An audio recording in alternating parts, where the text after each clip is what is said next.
आज की हमारी कहानी का नाम है बहू भी तो बेटी होती है। रामू काका, बहू को नीचे बुलाओ। मेम साहब, बहू घर पर नहीं है, उनको बाहर गए 3 घंटे हो गए। रामू काका की बात सुनकर शालिनी गुस्से में बोली, क्या बहू घर में नहीं है? नहीं मेम साहब, रामू धीरे से बोला। माँ, देख लो आपकी नई बहू आपका कहना नहीं माना और चली गई अपने काम पर। नीता की ननद ने आग में घी का काम किया, अपनी माँ को अपनी भाभी के विरुद्ध भड़काया। आने दो आज नीता को, घर में उसकी खैर नहीं। शालिनी गुस्से में तमतमा कर बोली। महेश, सुना आपने? आपकी लाडली बहू घर पर नहीं है, शालिनी अपने पति को सुनाकर बोली। शालिनी, शांत हो जाओ। नीता तुम्हारी मर्जी के बिना काम पर नहीं जाएगी। मैं नीता को अच्छी तरह से जानता हूँ। उसको ज़रूर कोई काम होगा या फिर अपने मायके गई होगी। गुस्सा मत करो, थोड़ी देर में आ जाएगी। रानू, तुम उसके मायके फ़ोन लगाओ। यदि बहू वहाँ नहीं गई होगी और अपनी घटिया नौकरी डिलीवरी के लिए गई होगी तो मैं उसे घर में नहीं आने दूंगी। कह देती हूँ महेश, वह मेरी मर्जी के खिलाफ जाएगी, ये मुझे कतई पसंद नहीं पसंद। शालिनी गुस्से में बोले जा रही थी। शालिनी, अब तो शांत हो जाओ और बहू पर विश्वास रखो। वह ऐसी नहीं है, तुम्हारे खिलाफ कभी नहीं जाएगी, तुमसे पूछ कर ही जाएगी। नीता पर पूरा विश्वास है, मैं जानता हूँ उस बच्ची को। महेश अपनी पत्नी को समझाकर बोला। तो आप ही बताइए, वह 3 घंटे से कहाँ गई हुई है? शालिनी फिर बोलती है। शालिनी, मैं मानता हूँ नीता गरीब घर की बेटी है।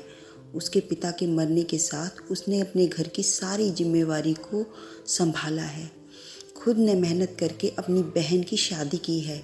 बेटी नहीं, वो अपने घर का बेटा है।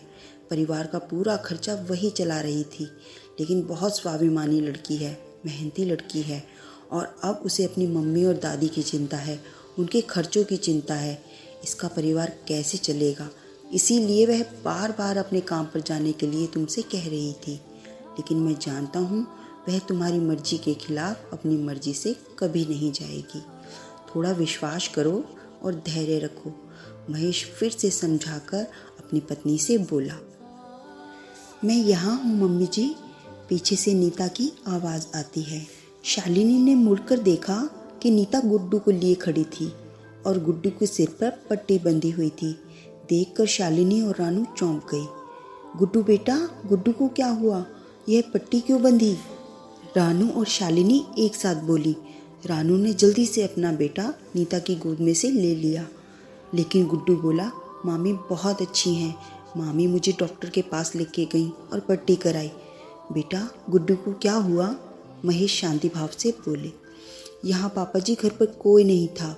रानू दीदी अपनी किट्टी पार्टी में व्यस्त थी। उनका फ़ोन बजा लेकिन उन्होंने उठाया नहीं। लैंडलाइन पर फ़ोन आया तो मैंने उठाया। मुझे पता चला कि गुड्डू के स्कूल में चोट आई है और घर में कोई नहीं था। रामू काका भी रानू दीदी का सामान लेने बाजार गए थे। फ़ोन सुनकर मैं घबरा गई थी। हड़बड़ाहट में मैं आपको फ़ोन करना भी भूल गई थी।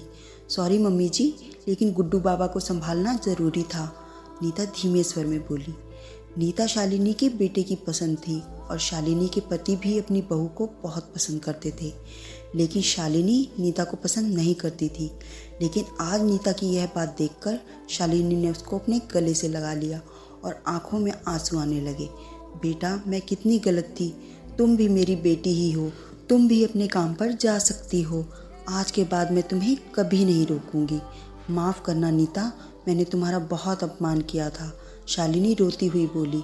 मम्मी जी, आप रो मत, आप ही मेरी माँ के समान हैं, नीता शांत स्वर में बोली। रानू ने भी अपनी भाभी को गले से लगा लिया। भाभी, मुझे माफ़ कर दो, आज आपने मेरे बेटे को संभाला, धन्यवाद भाभी। नीता अपनी ननद और सास के गले लग गई। माफ़ी की क्या बात, ये तो मेरा फ़र्ज़ था। परिवार के सुख दुख में हम सब साथ हैं। यह देखकर महेश बहुत खुश हुए। नीता को बहुत आशीर्वाद दिया। शालिनी ने भी अपनी बहू नीता को काम करने की इजाज़त दे दी। महेश की जान पहचान से नीता एक अच्छी कंपनी में जॉब करने लगी और अपने मायके की मदद करने लगी। ससुराल और पीहर दोनों से उसे बहुत प्यार मिला। अब उसने बेटे बेटी और बहू का सारा फ़र्ज निभा रही है। बहू भी बेटी होती है, गरीब हो या अमीर हो, बहू बेटी ही होती है।